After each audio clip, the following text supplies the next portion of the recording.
Hello, here we are again. All right, welcome.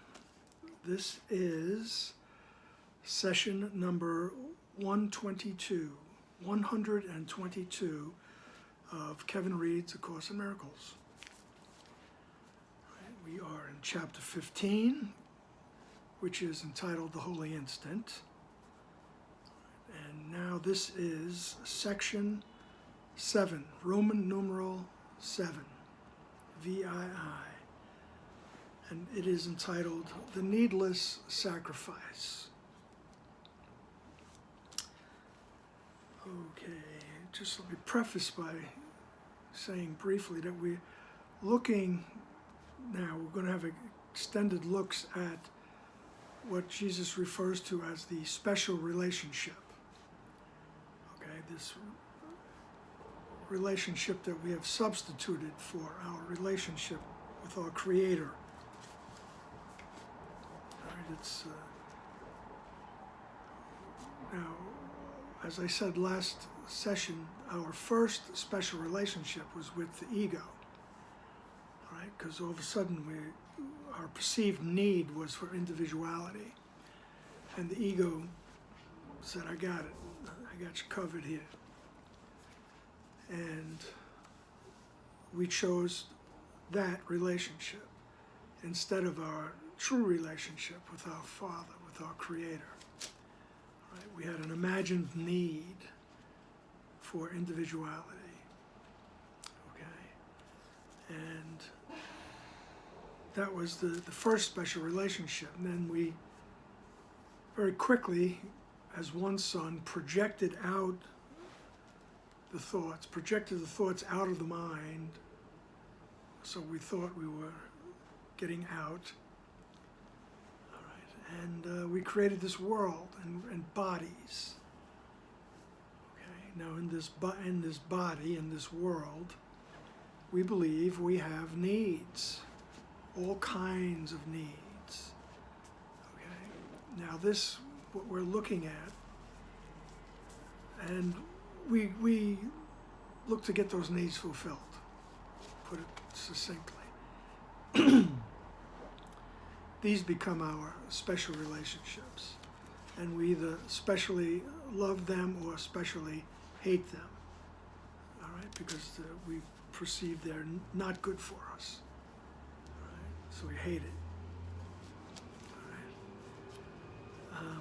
And the reason why Jesus is doing this is not to make you feel guilty, okay? It's to just observe, become aware of the dynamic of what's going on once you choose to believe that you can separate from your source, right? Once you choose to believe that you can leave the mind of God, okay?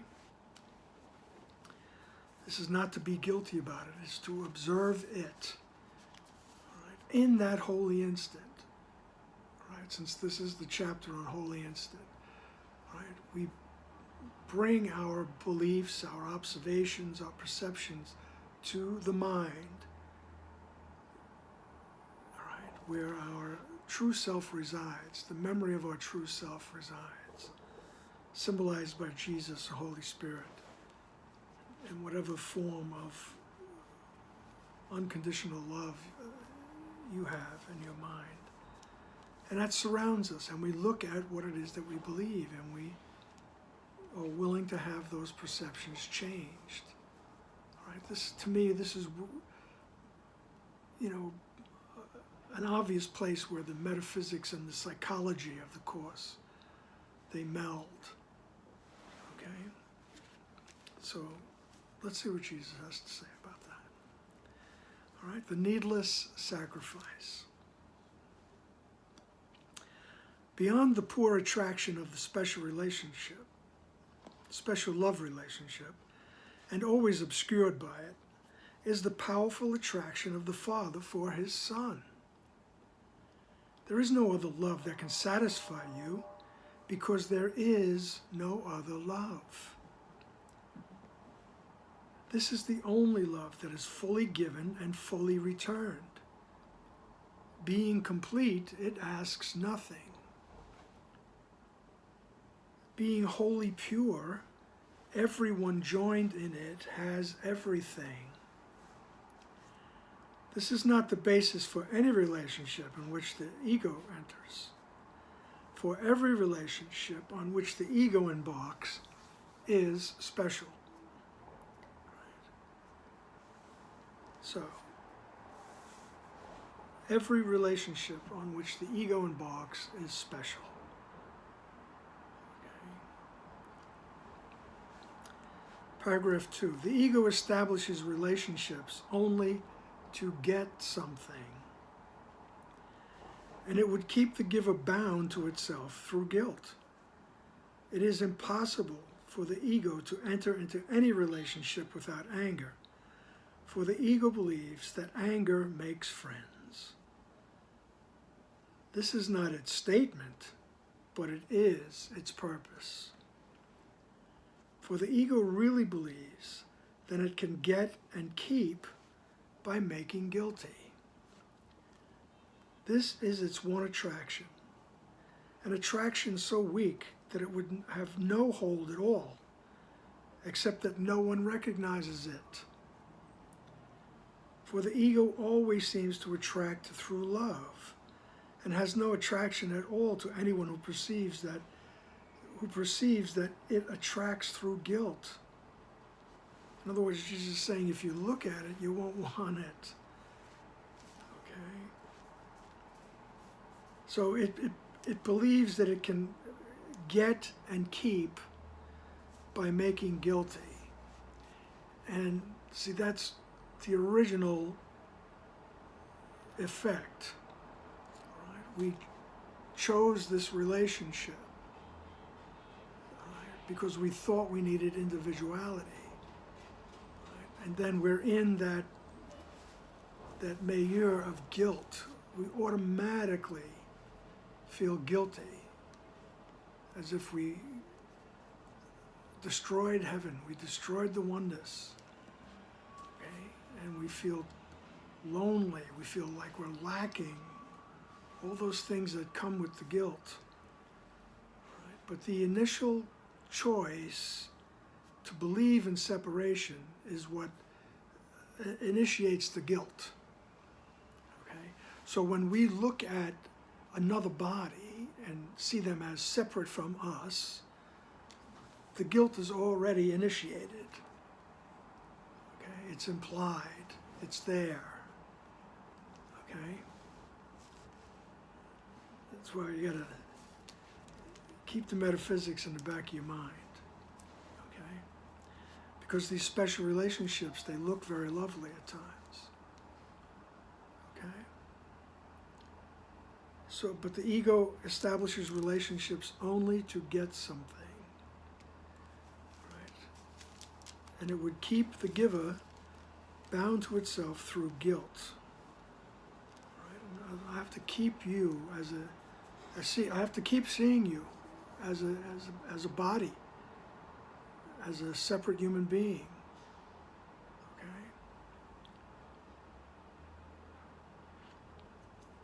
Okay? I mean, and this goes for even, substances, work, whatever you think is going to bring you your ultimate pleasure and happiness and safety. Okay? After a while, you wind up hating it. Okay, let's not get ahead of ourselves. All right, he says this guilt is the one attraction. All right? That's the one attraction, is that we keep everybody as an individual outside of me. All right? This is its one attraction, an attraction so weak that it would have no hold at all, except that no one recognizes it. For the ego always seems to attract through love, and has no attraction at all to anyone who perceives that it attracts through guilt. So if I were to look at the fact that, just seeing an other form outside of me is projecting the idea that we're separated and therefore guilty. I won't want it after a while. If I keep looking at it, I won't want it. And I'll be on my way home happily, okay? Let's look at paragraph 3. The sick attraction of guilt must be recognized for what it is. For having been made real to you, it is essential to look at it clearly, and by withdrawing your investment in it, to learn to let it go. No one would choose to let go what he believes has value, yet the attraction of guilt has value to you only because you have not looked at what it is and have judged it completely in the dark. As we bring it to light, your only question will be why it was you ever wanted it. You have nothing to lose by looking open-eyed, for ugliness such as this belongs not in your holy mind. This host of God can have no real investment here. Right? This is before we really start diving into the dynamics of the special relationship. All right? Jesus is giving us a little hint of what's to come. Right? When talking about them, all right? He's saying that this ugliness has no place in your mind, in your holy mind. And it's ugly because it tells me I am not who I am. That's the first thing it tells me. I am not who I really am. I am this. Right? I am this aging body. Okay? And, and everything that comes along with that. And you are that. You are yourself. I am myself. You are yourself. Okay? And that's automatically putting everyone in the separated boat, right? I'm separated, you're separated. And he says, Jesus says, that's really an ugly place to be. All right? But we won't realize until we look at it. And don't condemn yourself. All right? Rejoice that you're looking at it. Rejoice that you realized you have a mind. And you can go to your mind and correct your misperceptions, all your mistakes, okay? Even the ones that pop up from 50, 60 years ago, right? You can have that corrected, right? There's no longer need to feel shame or anger, right? But as I say, let's not get ahead of ourselves here. So, the sick attraction of guilt must be recognized for what it is. For having been made real to you, it is essential to look at it clearly. Right? So we just look at it. Oh, I really need something from this person. So I'm going to disguise it. Or if it's already been disguised in my mind, I'm already kidding myself. Right? Or I really got to get something over here. I have to get money. I have to get food. I have to get clean air to breathe. I have to get clean water. Right? We have all these needs, these perceived needs. I'm not saying don't get clean water, don't get good food. I'm not saying that. All right? But what we have to do is look at it clearly. All right? And by withdrawing my investment in it, that's a big step. All right? Where you have to cling to something or someone. All right? You're so invested in it. It's so necessary for my life. All right. This is, little by little, he says, we can look at that, bring it to the mind, and just ask, help me to see this. Help me to see this so it doesn't have such a hold on me. All right. Just help me see it. All right. And then we can withdraw our investment and learn to let it go. Right? And ultimately, what we're going to learn to let go is our attraction for this separate existence. Okay? But we'll take the initial steps here. Okay? And as we bring it to light, your only question will be why it was you ever wanted it. All right? So as we bring the ego to the light, sooner or later, the only question will be, why did I ever want that? Okay? You have nothing to lose by looking open-eyed, right? By looking with the Holy Spirit, by looking with Jesus. All right? Speaking of open, I forgot to close the window, as you can surely hear. Okay? But by looking open-eyed, right, you will be able to eventually let things go. Okay. We have some emergency vehicle activity here.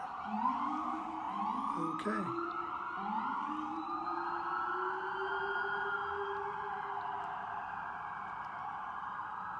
Alrighty then. By withdrawing your investment in it to learn to let it go, no one would choose to let go what he believes has value.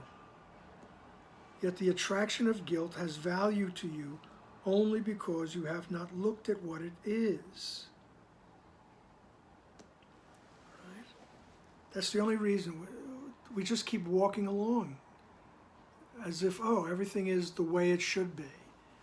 I was born and now I'm here. You know, I don't know how I got here. I don't know where I'm going. All right? But this is the way it is. You know, and then people will tell you that. You know, they'll pass on that message for generations. Hey, this is the way it is. You know, the only thing that's certain is death and taxes. You know, but he says if you look at things, it's essential to look at things clearly. Right? And it's because the attraction of guilt has value to you only because you have not looked at what it is. So this attraction of the idea of separation is, it's there only because we haven't looked at it. We haven't come to question it. Why am I here? What am I doing? What is it all about? You know, sometimes there needs to be, you know, strong motivators to push us in that direction, but you know, that's the way it is. Sometimes we need that push. We need life to, the circumstances of our life to move us into that direction, to say, what is this all about, really? All right? And sooner or later, you get there. Sooner or later, you get there, guaranteed. Okay. So, as we bring it to light, your only question will be why it was you ever wanted it. You have nothing to lose by looking open-eyed. For ugliness such as this belongs not in your holy mind. This host of God can have no real investment here. Okay? The host of God, that's you. You are the place where God abides. You're the host. All right? He says, you really can't have an investment here. It's only because you don't realize.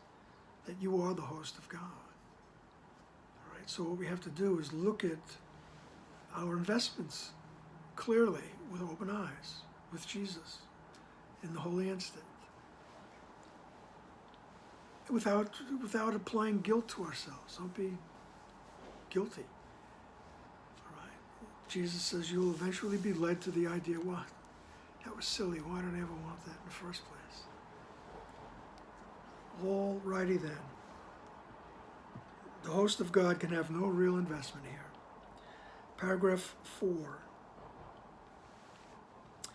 We said before that the ego attempts to maintain and increase guilt, but in such a way that you do not recognize what it would do to you. Right? For it is the ego's fundamental doctrine that what you do to others you have escaped. The ego wishes no one well. Yet its survival depends on your belief that you are exempt from its evil intentions. It counsels, therefore, that if you are host to it, it will enable you to direct its anger outward, thus protecting you. And thus it embarks on an endless, unrewarding chain of special relationships, forged out of anger and dedicated to but one insane belief. The more anger you invest outside yourself, the safer you become. All right? That is a major belief of the ego thought system. See, the anger originates when God would not recognize my individuality. I'm jumping up, hey, over here. Over here. All right? God doesn't know about individuality. The Creator doesn't know about individuality. It's oneness. Right? It's oneness. And that tiny mad idea comes up. Oh, maybe I could be an individual. And there's that anger at not being recognized. All right? You know, the image that's popping up right now is from the old tales of the Baltimore Catechism, where Lucifer, Satan, says, I will not serve. He was an angel. Right? He's pissed off. I will not serve. Okay. So that's the role we took. All right, you won't notice me? Watch this.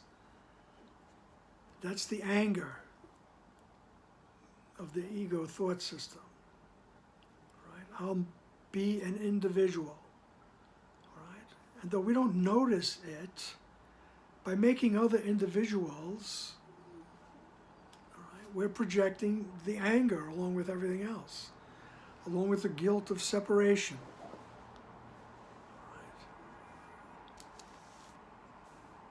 Right? And Jesus is saying is the ego keeps telling us that you'll feel safer, right? You'll get rid of that idea that you did something wrong, now you're going to get punished, right?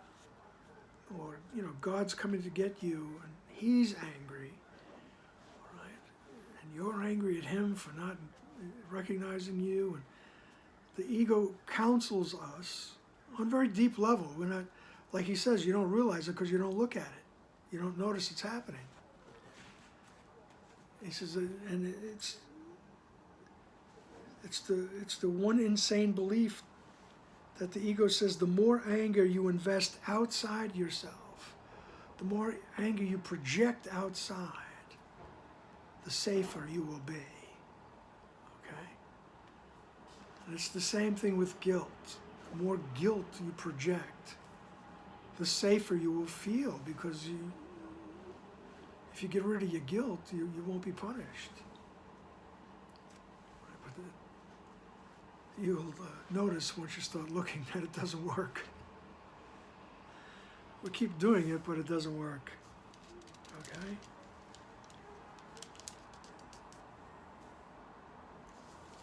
let's see. So it keeps us in a constant state of guilt and fear also. All right? Because when we're projecting it out, what you do unto others, it tells you what you've done unto others, you escaped. And it doesn't work. It's just not true. Right? Everything is only oneness. Right? So, paragraph 5. It is this chain that binds the Son of God to guilt, and it is this chain the Holy Spirit would remove from his holy mind. For the chain of savagery belongs not around the chosen host of God, who cannot make himself host to the ego. In the name of his release, in the name of him who would release him, let us look more closely at the relationships the ego contrives, and let the Holy Spirit judge them truly. For it is certain that if you will look at them, you will offer them gladly to him. What he can make of them you do not know, but you will become willing to find out if you are willing first to perceive what you have made of them. All right? So if I'm willing to look at what I believe in the ego, right, the Holy Spirit will turn everything around for us. Right? So he says, let us look closely, let us look more closely at the relationships the ego contrives, and let the Holy Spirit judge them truly. And I keep reiterating, we do this without guilt. Oh, look at what I'm doing. Right? I am schmoozing this person in order to get what I want. Really. And, it can be a big deal, it could be, incidental, but remember, there's no hierarchy of illusions. Okay? And it happens in all day.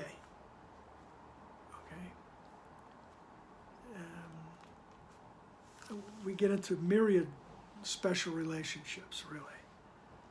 Right? And he says, we want to unbind you from this chain, because each one is trying to reinforce, first of all, the idea of separation, right? And then it just reinforces guilt, projects anger. Okay.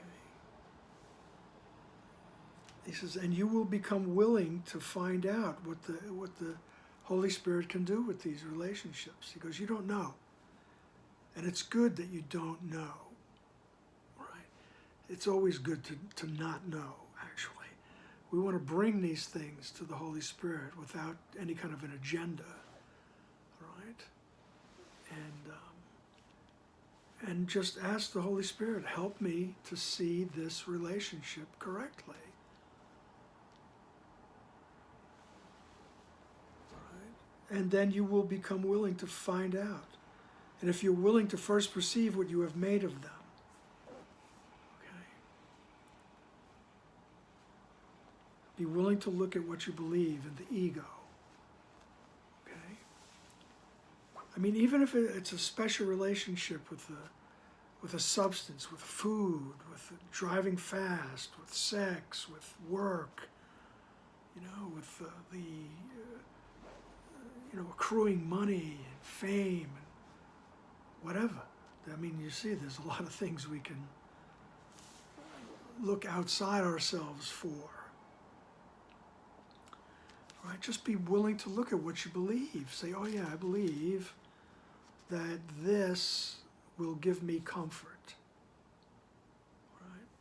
But it doesn't seem to be working out. Right? The comfort is quite fleeting, and the time it endures is it grows less and less. So can you help me look at this, please? I want to be unchained from this relationship. All right? I want this relationship to be changed. All right? Doesn't mean you need to get a divorce or, leave your husband, leave your wife, leave your family. Doesn't mean that. It just means you want to see things correctly. And when you see things correctly, you'll be seeing through the eyes of love. You will understand. You will be willing to see that person correctly, right? Without fearing any loss. Right? When we want to see correctly, nobody loses. Right? This is what this section is. There is no sacrifice. Okay. Let's continue, paragraph 6. In one way or another, every relationship the ego makes is based on the idea that by sacrificing itself, it becomes bigger. The sacrifice, which it regards as purification, is actually the root of its bitter resentment. For it would prefer to attack directly and avoid delaying what it really wants. Yet the ego acknowledges reality as it sees it and recognizes that no one could interpret direct attack as love.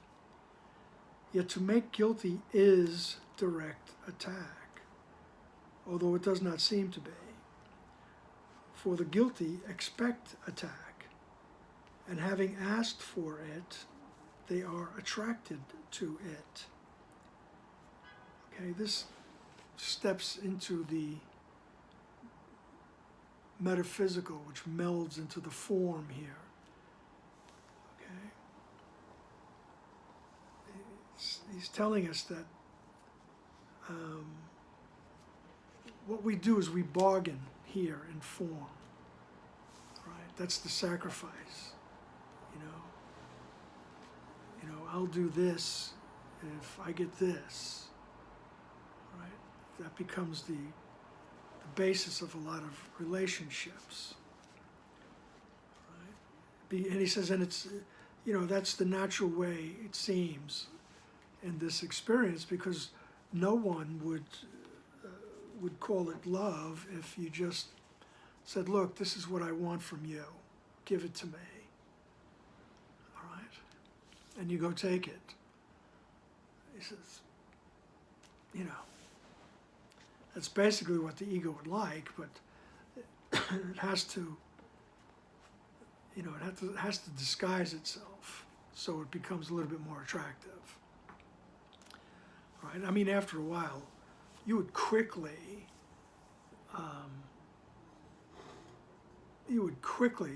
not want to be in a world where everything was truly, rape and pillage, complete anarchy,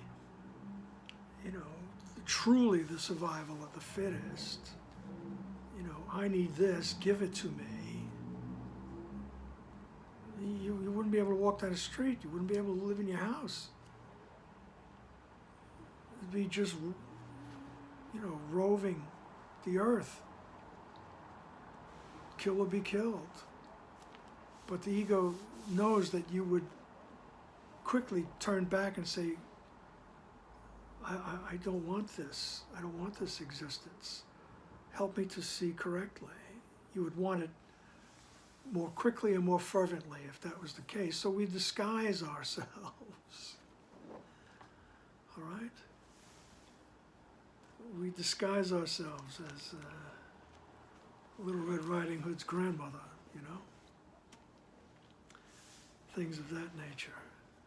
Okay? And we seduce and we schmooze and we sweet talk and,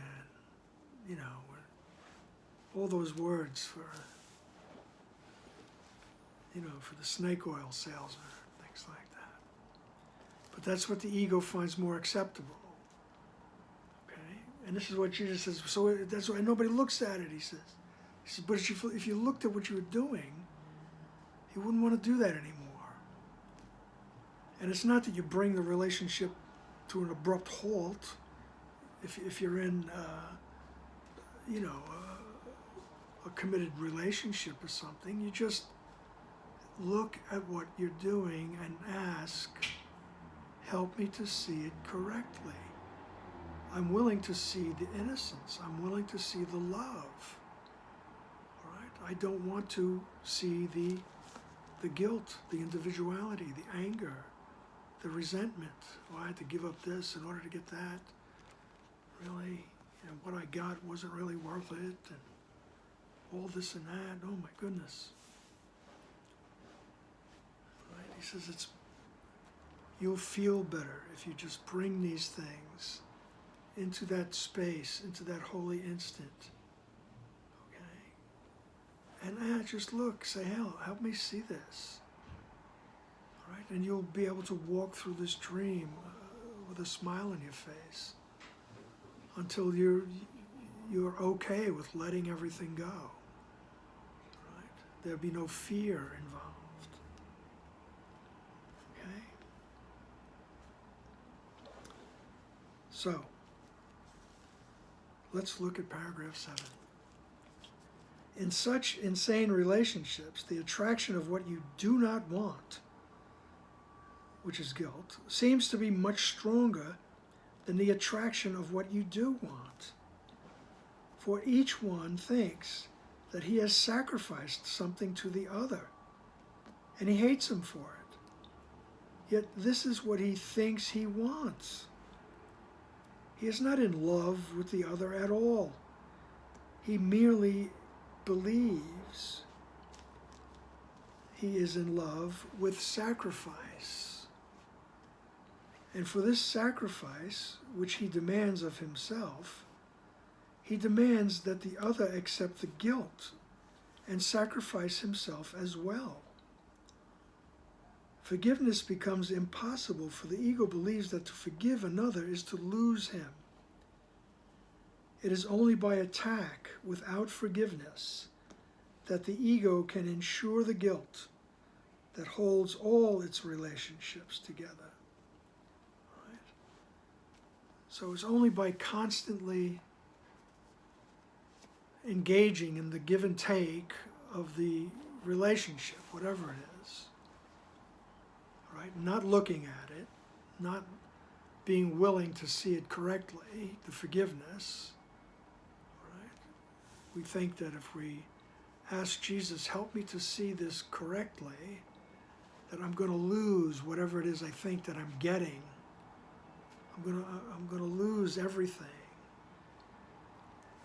That's what the ego would tell you. You're going to lose. Don't go forgiving anything. Don't go looking at anything correctly. Right? Forgiveness becomes impossible, for the ego believes that to forgive another is to lose him. Right? We have to keep them anchored in individuality and have to make sure they're solid.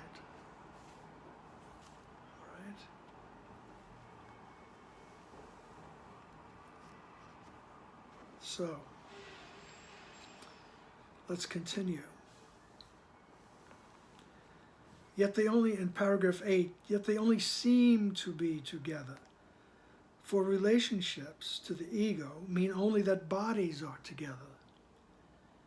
It is always this that the ego demands. It does not object where the mind goes or what it thinks, for this seems unimportant. As long as the body is there to receive its sacrifice, it is content. To the ego, the mind is private, and only the body can be shared.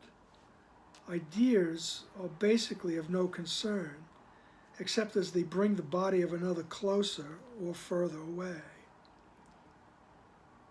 And it is in these terms that it evaluates ideas as good or bad.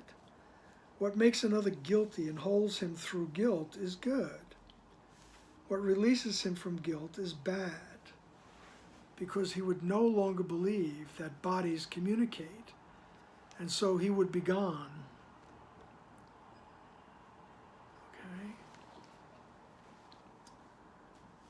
He says bodies don't communicate, is what he's trying to say. It only seems that way. Okay?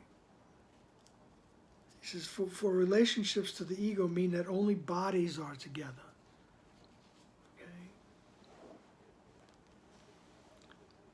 He says, to the ego, the mind is private. Right? I might share my body with you, my living space, all the activities of my life, but my thoughts are private. That's what the ego says. All right? It's only the body, only the form of things can be shared. All right? Ideas are basically of no concern, except that if my idea brings your body closer to mine, or I can get what I want, then it's good. All right? If not, it's of no use. All right? So what releases the other from guilt, or what releases me from guilt, the ego considers bad. Because he would no longer believe that bodies communicate. And so he would be gone. All right? The ego tells you you're just going to disappear. All right? You're going to go poof into oblivion. All right? Your partner, right, is going to disappear also. All right? If you go into your mind and start looking at things and asking for corrected perception. The ego goes, don't do that, you're going to lose the other. Right? Where Jesus tells us, he guarantees us, you're going to understand the other, and you will have a greater ability to love and extend love. Right? If you stop and look at what the ego is telling you and bring it to me, Jesus says. Let's look at it together. Whatever it is you think about the other person, right? I mean, it's just,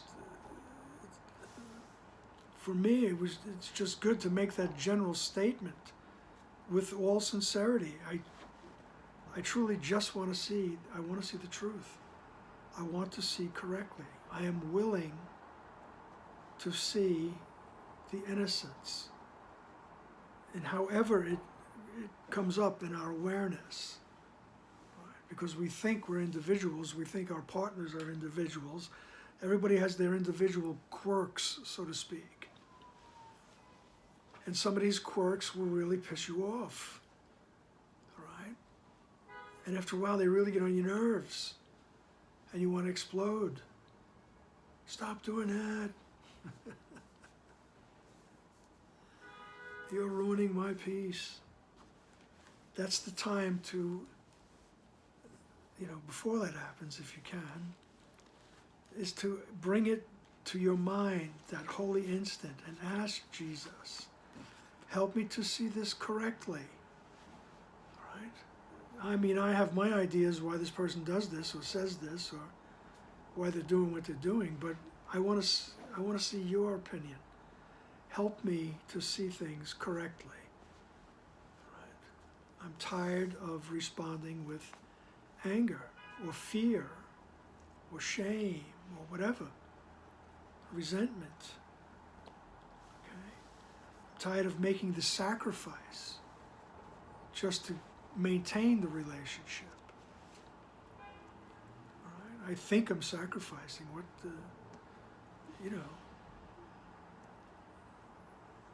It's just not fun. Paragraph 9, suffering and sacrifice are the gifts with which the ego would bless all unions. And those who are united at its altar accept suffering and sacrifice as the price of union. In their angry alliances, born of the fear of loneliness, and yet dedicated to the continuance of loneliness, each seeks release from guilt by increasing it in the other. For each believes that this decreases guilt in him. The other seems always to be attacking and wounding him, perhaps in little ways, perhaps unconsciously, yet never without the demand of sacrifice. The fury of those joined at the altar far exceeds your awareness of it. For what the ego really wants, you do not realize. Right? The ego wants the death of your decision maker. Right? It wants to keep you in this world of loneliness and fury and say, well, if I don't want to be lonely, I have to do this. Right? You know, he says you're united at the altar of suffering and sacrifice as the price of union. Right? And I mean, this paragraph describes things pretty succinctly. Right?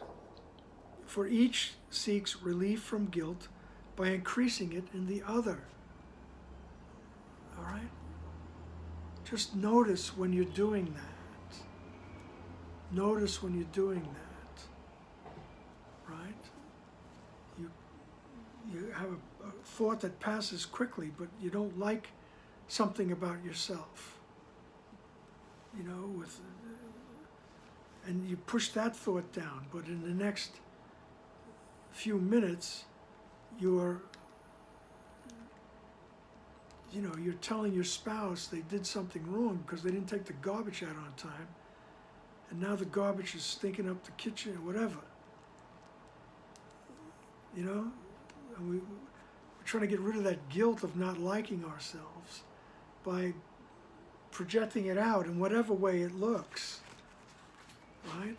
And then the other thinks they're sacrificing by not saying anything and just taking the garbage out.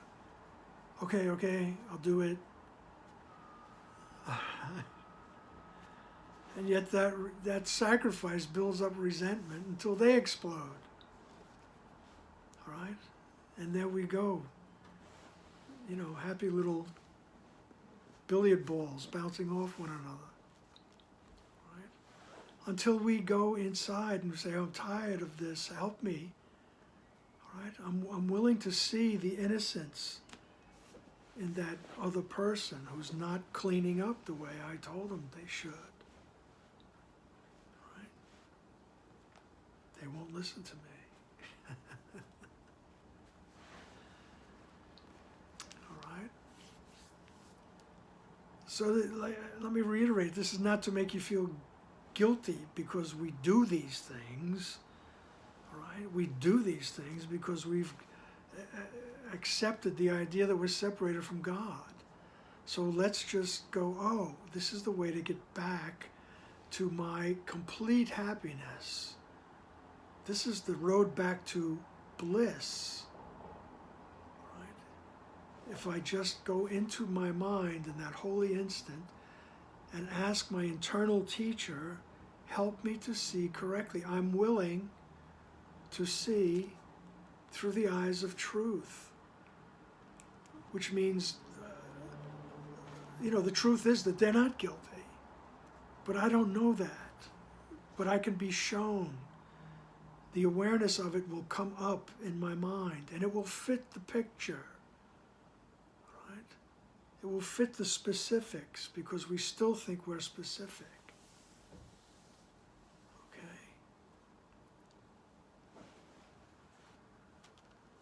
All righty then.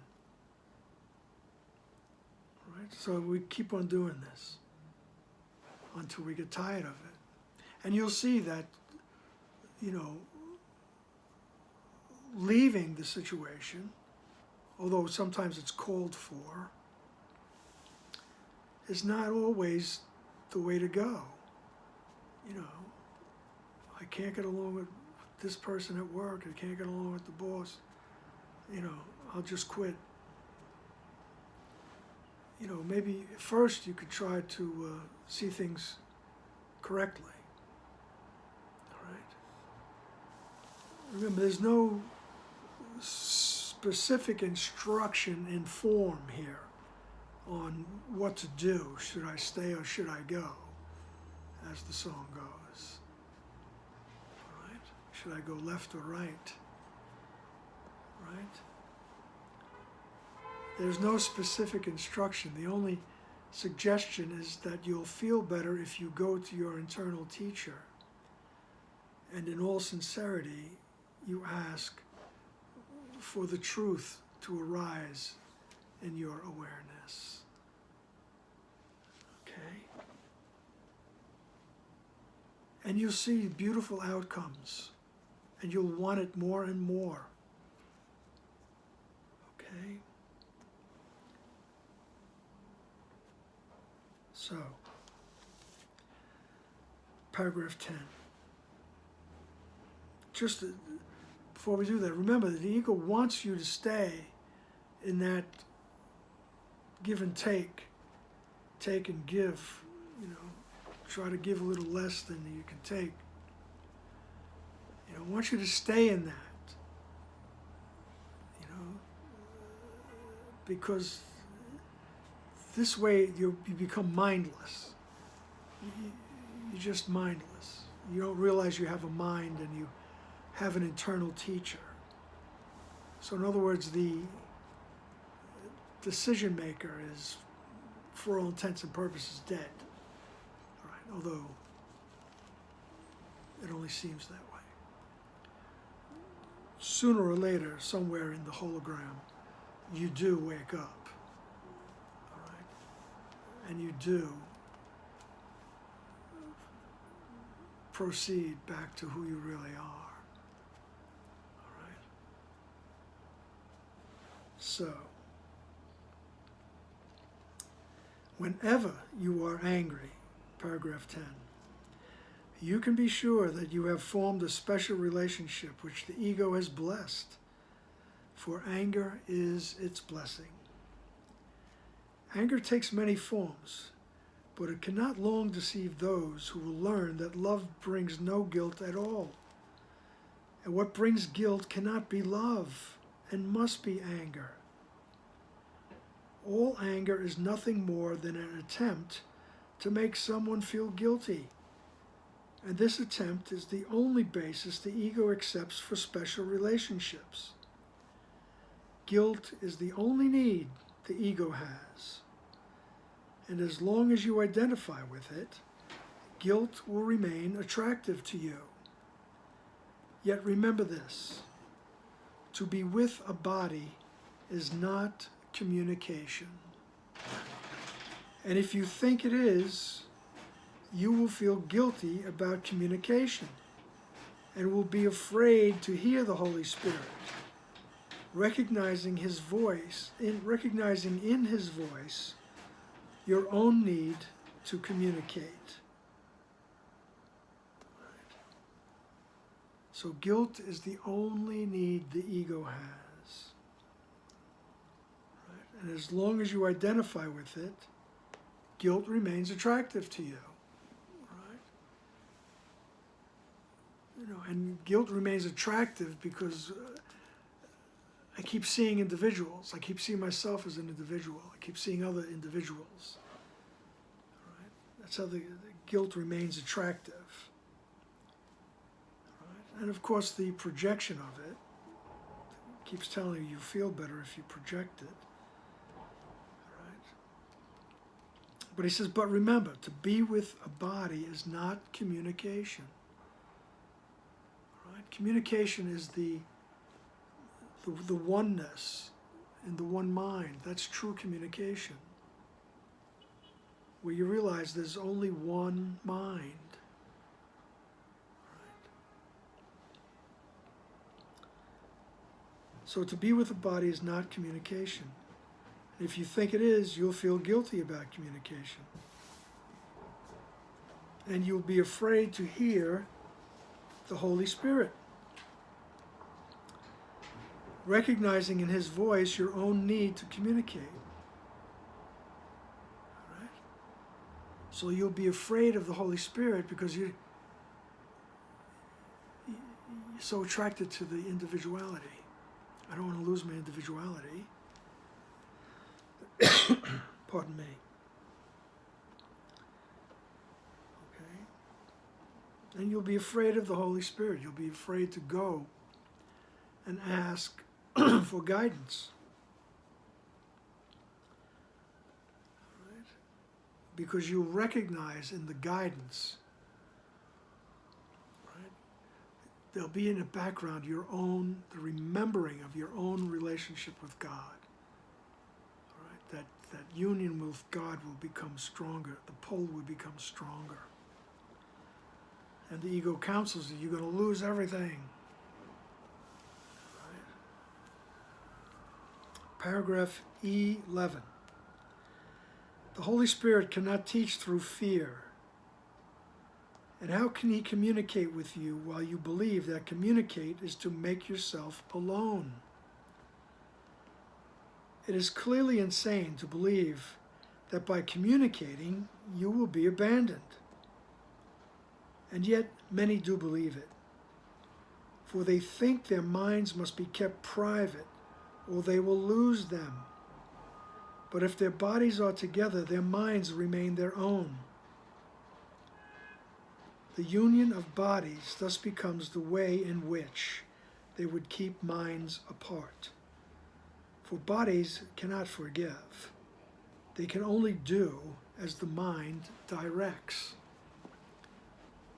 Okay? They think that their minds must be kept private, right? Or they will lose them. Right? But if their bodies are together, their minds remain their own. Right?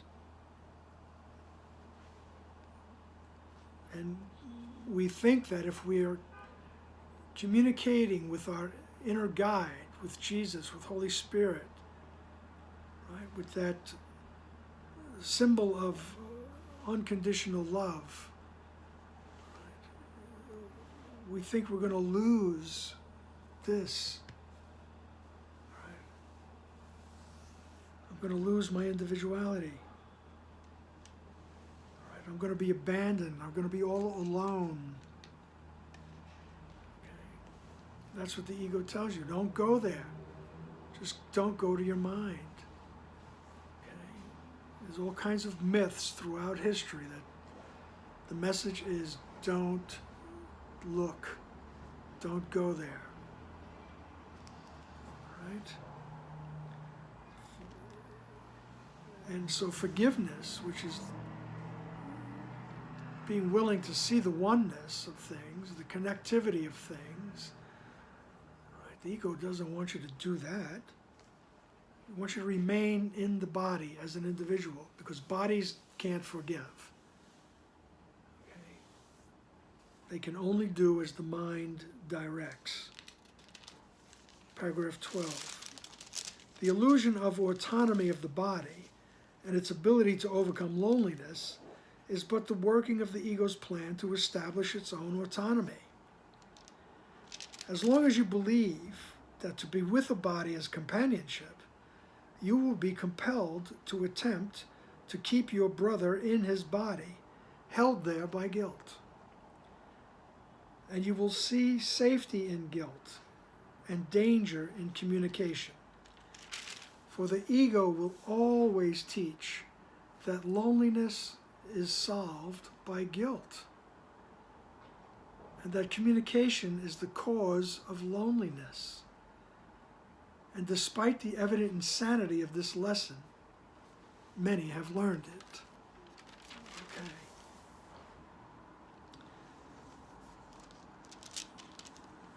For the ego will always teach us, right, that your feeling of loneliness, that uncertainty, that loneliness, that constant fear is solved by attaching yourself to another individual, okay, which means guilt. You're seeing them as an individual. They're automatically shrouded in guilt. Okay?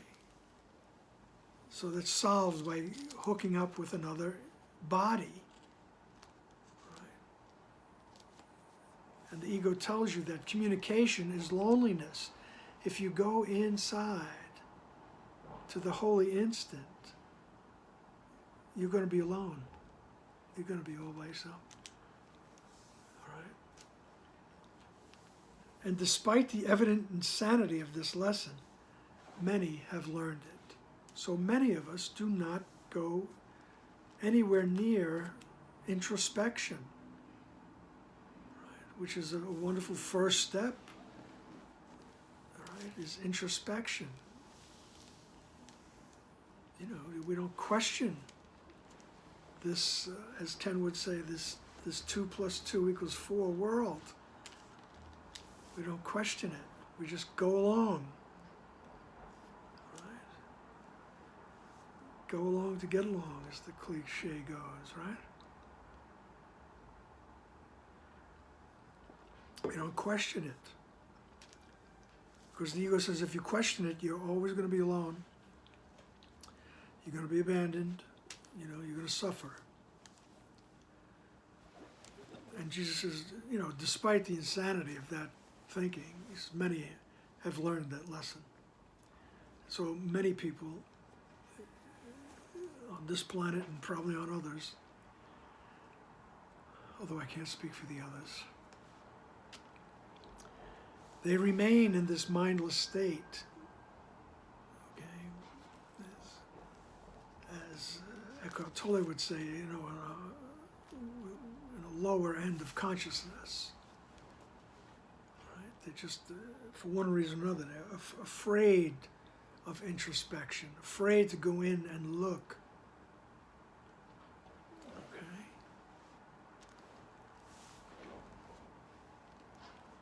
So, paragraph 13. Forgiveness lies in communication as surely as damnation lies in guilt. It is the Holy Spirit's teaching function to instruct those who believe communication to be damnation that communication is salvation. And he will do so, for the power of God in him and you is joined in a real relationship, so holy and so strong that it can overcome even this without fear. Right?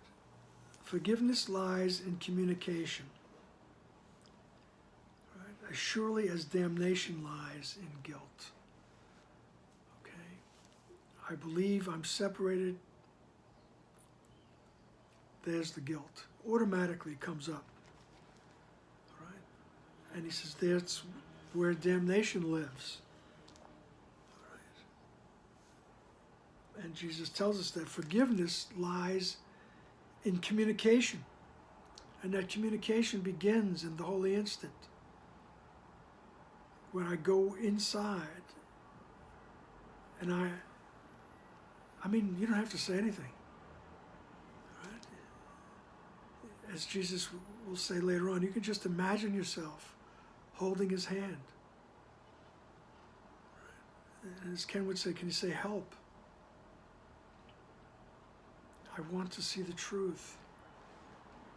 That's the beginning of communication. And the ultimate communication is the memory of your connection with God, your Creator. Right? Very poetically, Jesus puts it, as you will hear the song that you sing to the Father and the Father sings to you. You will hear it. That's communication. And forgiveness lies in that communication. Right? I'm willing to see. I'm willing to hear the song. Right? And in this earth plane, I'm willing to see the truth. Right? So he says, and so it's the Holy Spirit's teaching function to instruct those who believe that communication is damnation, to instruct us that communication is salvation. So the Holy Spirit takes what we believe if we bring it to Him, and He turns it up for us, uses it to show us that communication is salvation. Communication is the release from this belief in separation, from this ego world. All right. And He will do that. All right? He'll do so. For the power of God in Him and you is joined in a real relationship, so holy and so strong that it can overcome even this without fear. Even it can overcome the ego's railing. You're going to lose everything. All right? It can overcome the ego telling you, you're going to be lonely. All right? You're going to become a nothing. All right? Together with the Holy Spirit, we can overcome this without fear. Paragraph 14. It is through the holy instant that what seems impossible is accomplished, making it evident that it is not impossible. In the holy instant, guilt holds no attraction, since communication has been restored. And guilt, whose only purpose is to disrupt communication, has no function here. Here, there is no concealment, no private thoughts. The willingness to communicate attracts communication to it and overcomes loneliness completely. There is complete forgiveness here, and there is no desire to exclude anyone from your completion. In sudden recognition of the value of His part in it, in the protection of your wholeness, all are invited and made welcome. And you understand that your completion is God's, whose only need is to have you be complete. For your completion makes you His in your awareness. And here it is, that you experience yourself as you were created and as you are. Right. You experience yourself as you were created and as you are in the holy instant. Right. In that instant where we go to the mind. And as I say, you don't have to say anything. Like they say, the Holy Spirit knows the prayer of your heart. All right? If you want to be specific, wonderful. Bring the specifics. If you want to just spend some time, that's wonderful too. In that holy instant, all right, what seems impossible is accomplished. Making it evident that it's not impossible. Okay. So, in the holy instant, guilt holds no attraction. All right? So there's no attraction for separation in the holy instant. Okay? Because communication has been restored. We have opened up the channel to communicate with our Creator. Right? The willingness to communicate attracts the communication to it. Right? Like he said a couple of sessions, you just have to nod to the atonement. You just have to turn that way, nod your head to the Holy Spirit. Say, okay, let's go. Show me.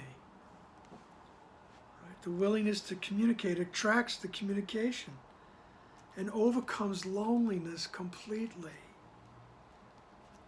Right? There is no loneliness in the holy instant.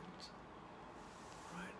where we come to understand and love everything. Right? There's complete forgiveness here, for there's no desire to exclude anyone from your completion. Right? Because we realize everybody has value. Everybody is part of my completion. There's no desire to exclude anyone.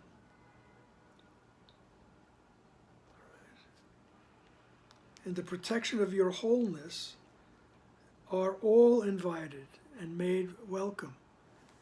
Right? Everyone is invited in order to protect my wholeness, the oneness.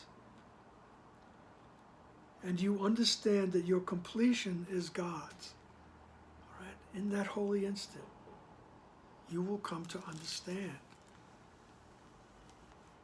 that you are complete in the mind of God. And God's only need is to have you complete. God's only need is to have you there.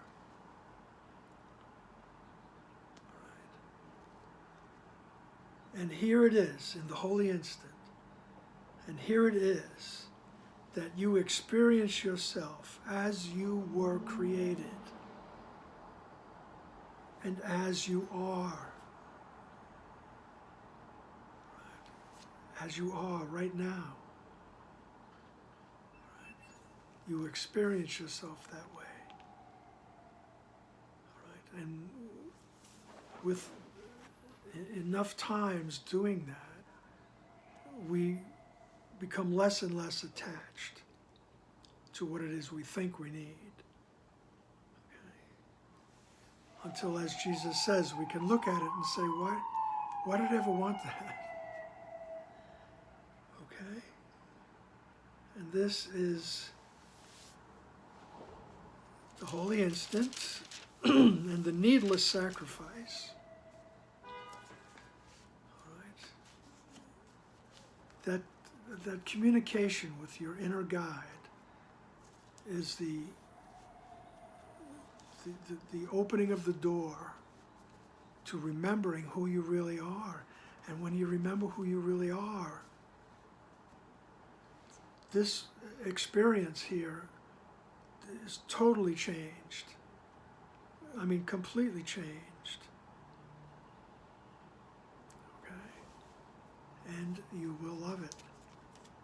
Alrighty then. Until the next time, adios amigos.